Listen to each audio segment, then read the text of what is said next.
서울 도심의 밤은 언제나 화려했다. 퇴근길 차량들의 붉은 브레이크 등 사이로 유진호는 한 손에 아이스 아메리카노를 든 채 천천히 걸었다. 그의 눈엔 분명한 피로가 서려 있었지만 그보다 더 진한 그림자는 마음속에 드리워져 있었다. 그가 사는 아파트 단지 입구에는 경비 아저씨가 반갑게 인사했지만 진호는 그 인사에 미소로 답하지 못했다. 오늘은 아내 정윤서가 또 늦는 날이었다. 예전엔 그녀가 늦는 날이면 진호는 걱정이 앞섰다. 하지만 요즘은 그게 두려웠다.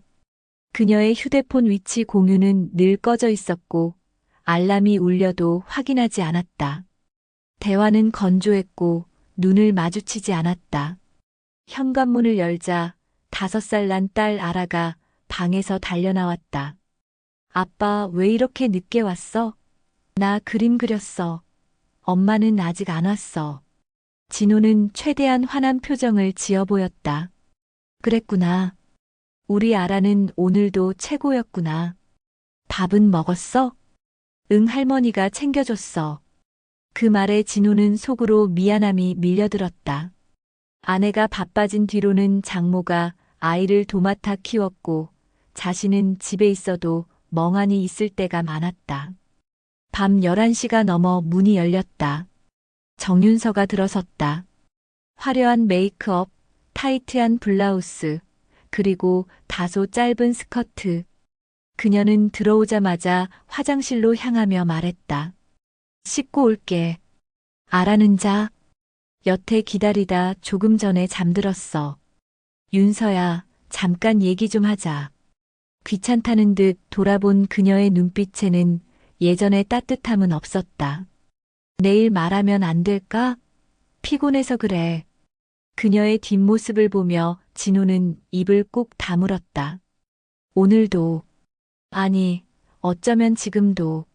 며칠 전 진호는 고등학교 친구였던 김태성을 만났다. 경찰 출신이었던 태성은 현재 사설 탐정으로 일하고 있었다. 진호야, 이거 받아. 내가 원한 자료야. 나. 이런 말하긴 싫은데 너무 명백해. 내 와이프 회사 팀장이랑 오래된 사이더라. USB에 담긴 사진엔 아내가 어떤 남자와 호텔 로비에서 웃으며 나오는 장면이 담겨 있었다. 그리고 또 다른 사진, 모텔 입구에서 포옹을 나누는 장면. 차량 뒷좌석에서 키스를 나누는 사진까지. 진호는 그 자리에 주저앉고 말았다. 무너지는 심장이 손끝까지 떨리게 만들었다. 그러나 무엇보다 그를 숨막히게 한 건 그 사진 속 아내의 표정이었다. 아이를 향할 때조차 보기 힘들었던 그 해맑은 웃음이 그 남자를 향하고 있었다. 다음 날 진호는 장인 장모를 조용히 초대했다. 그리고 태성에게 부탁해 TV에 사진을 띄웠다. 처음엔 믿지 못하시던 장인은 이내 양손을 부들부들 떨며 주저앉으셨고 장모는 입을 틀어막고 오열하셨다. 우리 윤서가 그럴 리가 없어. 아니야, 아닐 거야. 진호는 단호히 말했다. 장인어른, 장모님 죄송합니다. 하지만 이건 사실입니다. 아라는 이런 집에서 자랄 수 없습니다. 그날 밤 윤서는 돌아오지 않았다. 핸드폰도 꺼져 있었고 마지막으로 보낸 메시지엔 너도 즐겨봐. 나처럼이라는 말이 담겨 있었다. 그리고 다음 날 아침 경찰서에서 연락이 왔다. 정윤서 씨가 교통사고로 사망했습니다. 사고 당시 차량 안에는 또 다른 남성이 함께 있었습니다. 진호는 핸드폰을 놓쳤고 무릎을 꿇은 채 말을 잃었다. 그 남자는 바로 그 팀장이었다. 그러나 이 이야기는 여기서 끝나지 않는다. 그 사고가 있던 날 함께 차에 타고 있었던 유아라 역시 실종 처리되었고 경찰은 그녀가 사망했을 가능성이 높다고 전했다. 하지만 그로부터 새해가 지난 어느 날 봄비가 조용히 내리던 날이었다.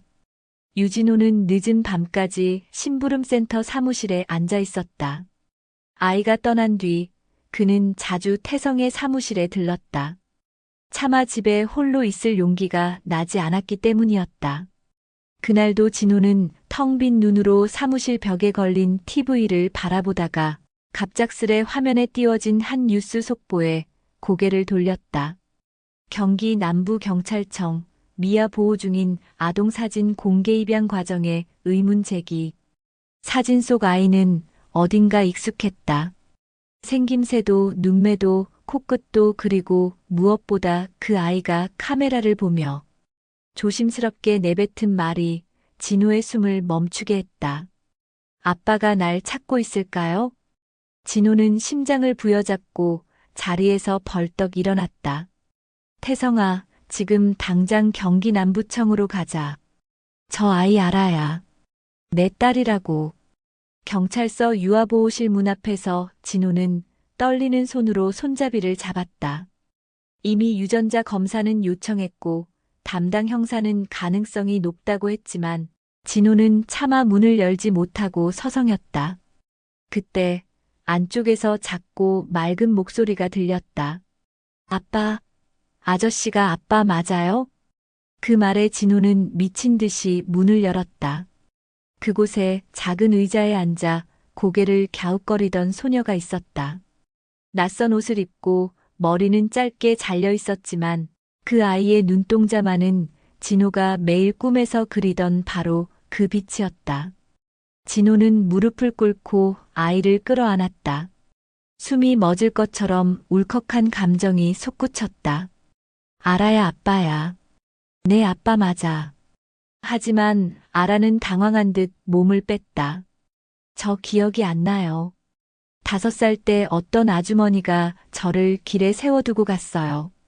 그리고 어떤 할머니가 절 데려가서 키웠어요. 그 말을 들은 진호는 하늘이 무너지는 것 같았다. 교통사고가 난 날 윤서가 아라를 데리고 있었고 그녀는 사고 직전에 아이를 길에 버린 것이었다. 아무런 말 없이. 그날 밤 진호는 딸을 데리고 장인 장모 댁을 찾았다. 장모는 문을 열고 한참을 멈춰 서 있었다.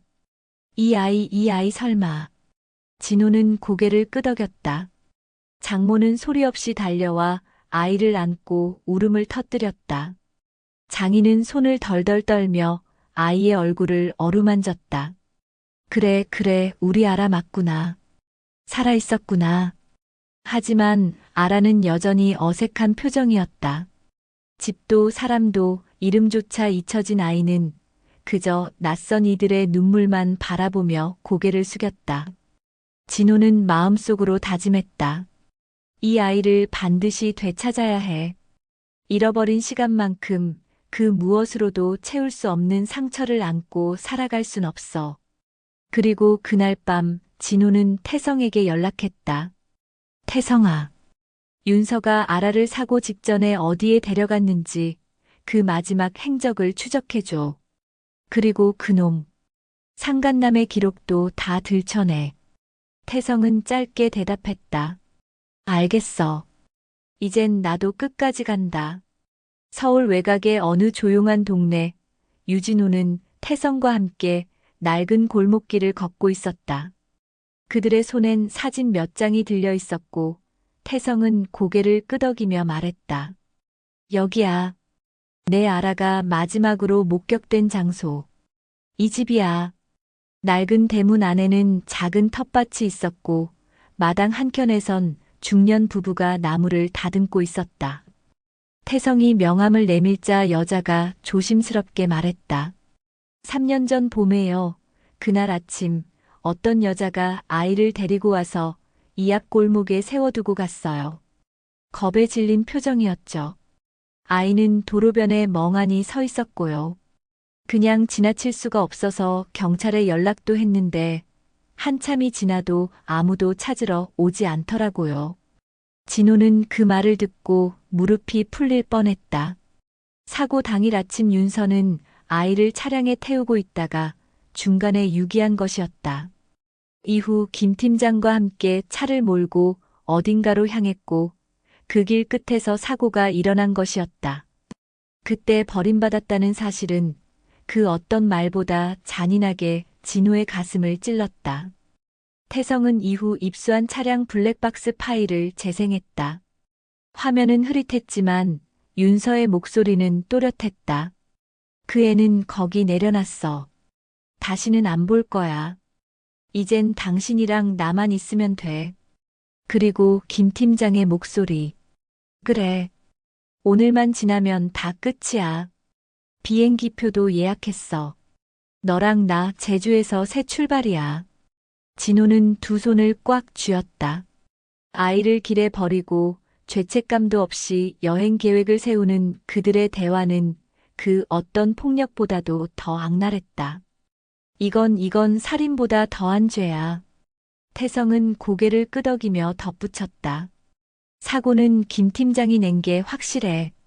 브레이크를 밟지 않았고 음주까지 있었던 정황도 드러났어. 하지만 사고 직후 윤서가 죽고 그 인간은 의식불명 상태로 한 달 넘게 입원했지. 깨어난 후에도 모든 걸 윤서에게 떠넘겼어. 운전도 사고 책임도. 그 인간 죽은 사람에게 모든 죄를 덮어 씌운 거야. 진호는 이를 악물었다. 살아있단 이유로 그런 놈이 지금도 떳떳하게 숨쉬고 있다고. 그리고는 결심했다. 딸을 버린 것도 모자라 모든 죄를 떠넘기고 혼자 살아남은 인간. 이제 그에게 진짜 대가를 치르게 해야 했다. 그날 밤 진호는 잠든 딸 아라 옆에 조용히 앉았다. 아이는 새로 받은 토끼 인형을 꼭 껴안은 채 미소를 머금고 자고 있었다. 진호는 조용히 속삭였다. 아라야, 아빠가 다시는 너를 잃지 않을게. 그리고 내가 버려졌던 그날처럼 누군가에게 버림받는 일이 다시는 없게 할 거야. 진호의 눈은 더 이상 흔들리지 않았다. 이제 그는 용서하지 않을 것이다. 어떤 동정도 여지도 주지 않을 것이다. 그리고 그 시작은 그 인간의 위선을 세상에 밝히는 것이었다. 회색 정장을 차려입은 김 팀장은 고급 세단의 문을 열고 내렸다. 여느 때처럼 번듯한 얼굴에 여유로운 미소를 머금은 채 그는 사무실 로비를 지나 사내 회의실로 들어섰다. 그러나 그날의 회의실 분위기는 달랐다. 회의실 스크린에는 누군가의 음성 파일이 재생되고 있었고 그 소리는 단 한 문장으로 모두를 얼어붙게 했다. 그 애는 거기 내려놨어. 다시는 안 볼 거야. 순간 김 팀장의 손이 떨렸다. 목소리는 분명 정윤서였다. 그리고 이어진 남자의 목소리, 바로 자신의 음성이 나왔다. 오늘만 지나면 다 끝이야. 너랑 나 제주에서 새 출발이야. 그는 주변을 둘러보며 얼른 회의실에서 빠져나가려 했지만 누군가 그 앞을 막아섰다. 낯익은 얼굴. 바로 유진호였다. 이제 다 알고 계시겠죠, 부장님. 진호는 사내 보안팀과 인사팀장을 이끌고 그 자리에 섰다.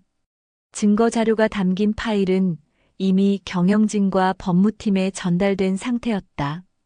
김 팀장은 얼굴을 일그러뜨리며 말했다. 이건 불법 녹음이야. 증거 능력도 없어. 진호는 단호하게 고개를 저었다. 사내 메신저, 출장 경비 조작, 회계부 이중장부 윤서와의 미래뿐 아니라 회사 자산을 이용해 외도를 즐겼다는 자료도 있습니다. 도덕성은 차치하더라도 업무상 배임과 횡령이 문제죠. 사내 변호사들이 웅성이기 시작했고 인사팀장은 조용히 말을 이었다. 김 팀장, 조사 종료 시까지 직위는 정지됩니다. 이사회 결정에 따라 추가 조치가 있을 예정입니다. 그제야 김 팀장은 허탈하게 주저앉았다. 평소 차가웠던 그의 눈빛이 그날만큼은 두려움으로 가득 차 있었다. 사무실에서 나오는 길, 태성이 진호에게 말을 건넸다. 그래, 이 정도면 반쯤 끝났지. 이제 형사 고발만 남았어. 형식적인 조사 절차야. 하지만 그 인간, 언론에 얼굴 나가는 순간 끝이야. 진호는 조용히 고개를 끄덕였다. 복수는 법을 넘어선 것이 아니었다. 단지 감춰진 진실을 드러냈을 뿐이었다. 그리고 그날 저녁, 진호는 장인 장모를 모시고 아라와 함께 식사를 했다. 장모는 몇 번이고 손수건으로 눈가를 닦으며 말했다. 우리 아라가 돌아온 것도 기적이고 이렇게 진호 내가 버티고 일어선 것도 기적이야. 참 고맙다. 장인은 아무 말 없이 진호의 등을 두드렸다. 처음으로 아버지의 온기를 느낀 듯한 밤이었다. 식사가 끝난 후 진호는 아라의 작은 손을 잡고 천천히 걸었다. 공원 벤치에 앉은 아이는 별을 올려다보며 물었다. 아빠, 나 왜 버려졌던 걸까? 진호는 한참 동안 말이 없었다가 조용히 대답했다. 잘못한 건 아빠도 아라도 아니야. 어떤 사람들은 사랑을 지키는 게 뭔지 모를 때가 있어. 하지만 아빠는 다시는 널 혼자 두지 않을 거야. 아라는 조용히 고개를 끄덕이며 진호의 옆에 머리를 기대었다. 그 순간 진호는 깨달았다. 이제야 진짜 가족으로 다시 시작할 수 있다는 것을. 그리고 복수는 단지 끝이 아니라 다시 삶을 걸어가기 위한 출발이었다. 늦은 밤 유진호는 태성의 사무실에 앉아 조용히 노트북 화면을 바라보고 있었다. 태성이 말했다. 복구 성공했어. 윤서가 딸을 유기한 장면, 내 말대로 사고 당일 오전이야. 차량은 윤서 명의의 차였고 블랙박스 메모리 카드를 별도로 확보했지. 경찰은 처음엔 놓쳤고 화면 속 영상은 흐릿했지만 윤서의 목소리는 또렷했다. 알아, 엄마 금방 올게. 여기서 잠깐만 기다리고 있어.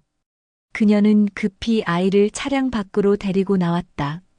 손엔 작은 가방 하나, 아이는 낯선 골목을 두리번거리며 엄마를 붙잡았다. 엄마 어디가? 무서워. 괜찮아. 금방 올 거야. 윤서는 아이의 손을 억지로 놓고 차량 문을 닫았다. 운전석에 올라타더니 곧바로 차량을 출발시켰다. 뒤돌아보는 일은 단 한 번도 없었다. 진호는 입술을 꽉 깨물었다. 그 눈빛엔 말로 형용할 수 없는 분노와 허무, 그리고 깊은 슬픔이 동시에 담겨 있었다.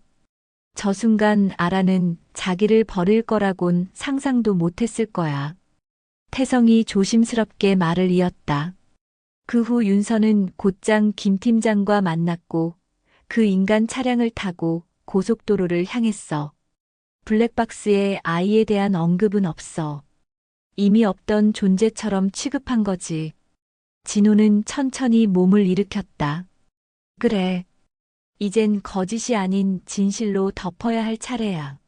며칠 뒤 김 팀장은 경찰 조사 출석을 위해 법원 앞 포토라인에 섰다.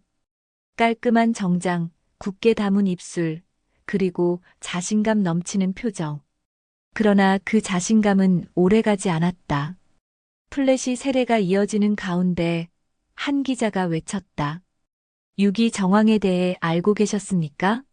피해 아동이 생존해 있다는 사실은? 그 순간 김 팀장의 표정이 일그러졌다. 이어 등장한 이는 유진호. 그는 작은 손을 꼭 쥔 채 모습을 드러냈다. 그 손의 주인은 바로 아라였다. 이 아이가 제 딸입니다. 사고로 죽은 줄 알았지만 사실은 유기였습니다. 제 아내는 사고 당일 오전 딸을 인적 없는 외곽 도로에 버려두고 떠났습니다. 그리고 이 사람 김 팀장은 그 사실을 알고도 방관했고 그 후 그 누구도 아이를 찾지 않았습니다. 진호의 말에 기자들의 셔터가 연달아 터졌고 김 팀장은 황급히 몸을 돌리려 했지만 이미 수사관들이 그의 양옆을 에워싸고 있었다. 진호는 마지막으로 차가운 눈으로 그를 내려다보았다. 당신이 한 짓은 아이 한 명의 생명을, 존재 자체를 지워버린 거야. 하지만 이 아이는 살아남았고 당신은 끝났어. 그날 밤 진호는 딸과 함께 소파에 앉아 조용한 텔레비전을 바라보고 있었다. 아라는 인형을 품에 안은 채 조용히 말했다. 아빠, 그 아저씨, 이제 안 돌아오는 거지? 진호는 고개를 끄덕였다.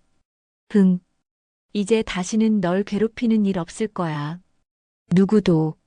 아라는 조용히 웃었다. 그 웃음은 아주 오래전 사라졌던 봄날의 웃음 같았다. 진호는 딸의 머리를 쓰다듬으며 속으로 다짐했다. 이제 진짜로 이 아이를 위한 삶을 살자. 복수는 끝났고 남은 건 다시 살아가는 일뿐이었다. 봄이 다시 돌아왔다. 벚꽃이 흐드러지게 피어난 길 위로 유진호는 딸 아라의 손을 잡고 천천히 걸었다. 햇살은 따스했고 바람은 적당히 불어왔다. 그 계절의 공기는 마치 모든 상처를 보듬듯 부드러웠다. 아빠, 꽃비다. 진짜 예쁘다. 아라는 고개를 치켜들고 두 팔을 벌리며 돌았다. 눈가엔 예전보다 훨씬 자주 웃음이 번졌고 더 이상 눈치를 보거나 주저하지 않았다. 진호는 조용히 미소 지었다. 그렇게 정말 오랜만에 마음이 놓였다. 그날 저녁 진호는 장인과 마주 앉아 술잔을 기울이고 있었다. 장모는 아라와 함께 부엌에서 떡볶이를 만들고 있었고 간간히 들려오는 웃음소리에 장인의 눈가가 붉어졌다. 진호야, 고맙다. 너 아니었으면 아라는 지금도 어딘가에서 울고 있었겠지. 그보다 내가 이렇게까지 버티고 아이를 끝내 안아준 게 내가 뭐라 할 말이 없다. 진호는 잔을 조용히 내려놓으며 말했다. 아무도 믿지 않았어요. 심지어 저 자신도. 근데 아라는 절 믿어줬어요. 그 아이 덕에 저도 다시 사람이 된 것 같아요. 장인은 고개를 천천히 끄덕였다. 사람은 다 실수도 하고 상처도 주지. 하지만 자식은 그 어떤 말보다 행동 하나에 더 귀를 기울이지. 넌 진심으로 아라를 품은 거야. 며칠 뒤 아라는 초등학교에 입학했다. 이름표엔 유아라라는 이름이 또렷하게 붙어 있었고 교실 앞에서 아이는 고개를 빳빳이 들고 말했다. 저는 유아라예요. 아빠랑 같이 살아요. 그리고 아빠가 제일 좋아요. 그 모습을 보며 진호는 뒤에서 조용히 눈시울을 닦았다. 딸이 다시 자신의 이름을 말하고 자신의 존재를 당당히 내세운 순간 그는 모든 복수와 분노의 끝에서 처음으로 마음속에 평화를 느꼈다. 그러던 어느 날 진호는 우연히 태성에게서 또 다른 소식을 듣게 되었다.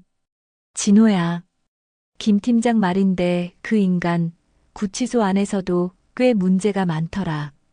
변호사 바꿔가며 어떻게든 빠져나오려 했는데 증언이 추가로 나왔어. 회사 여직원들한테도 윤서 외에도 여럿 괴롭힌 정황.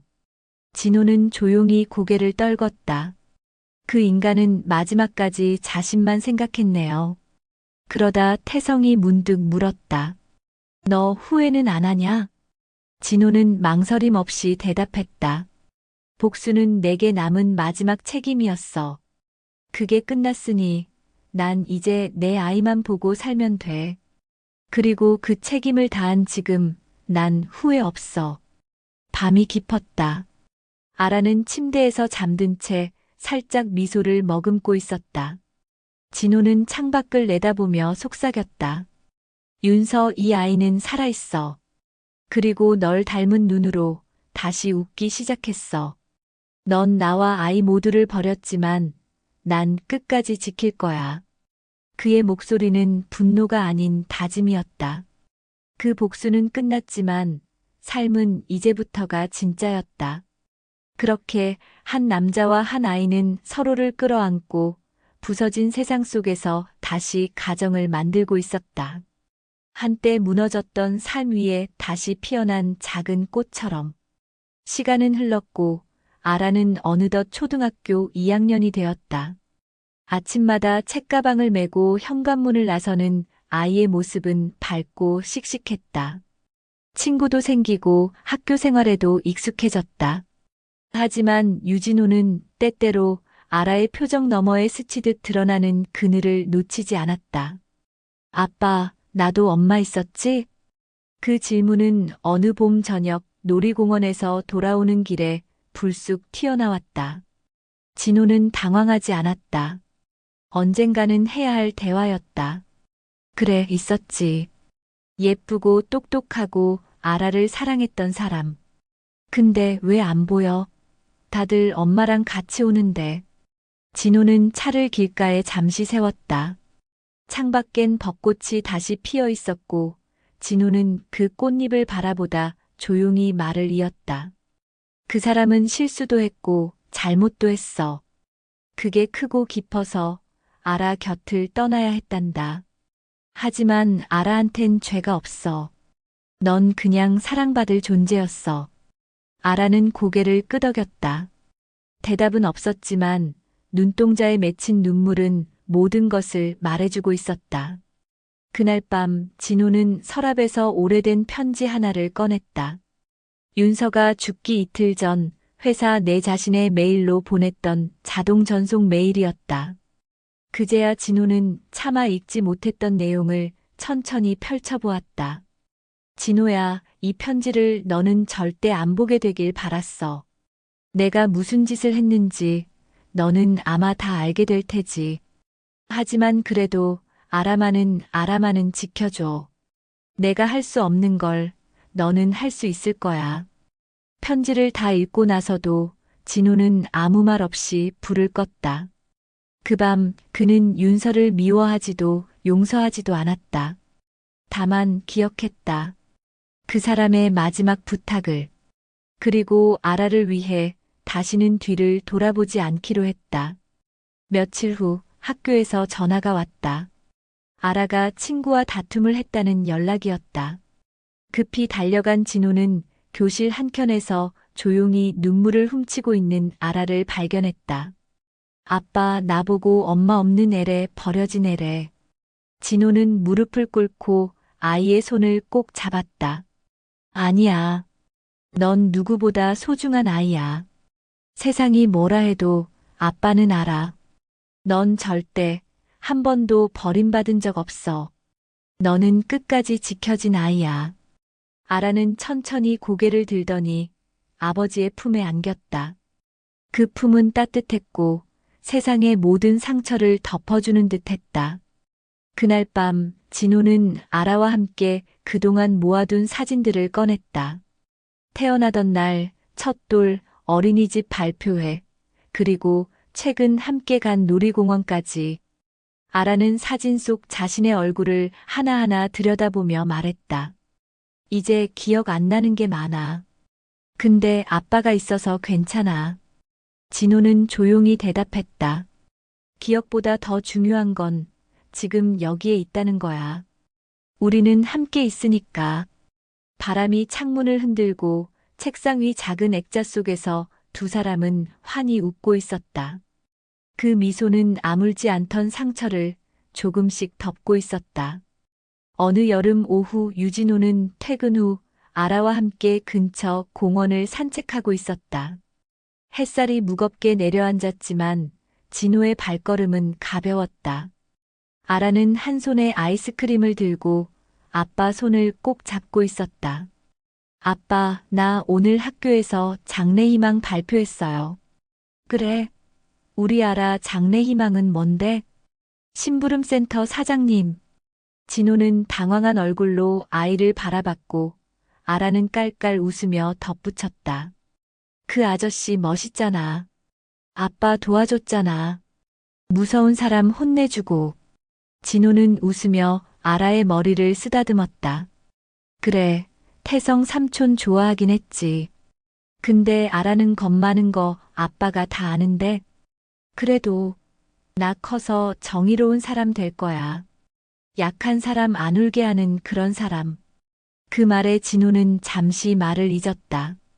그 작은 어깨 위에 이 아이가 얼마나 많은 상처를 지고 살아왔는지 알기에 그 말이 더 깊이 와닿았다.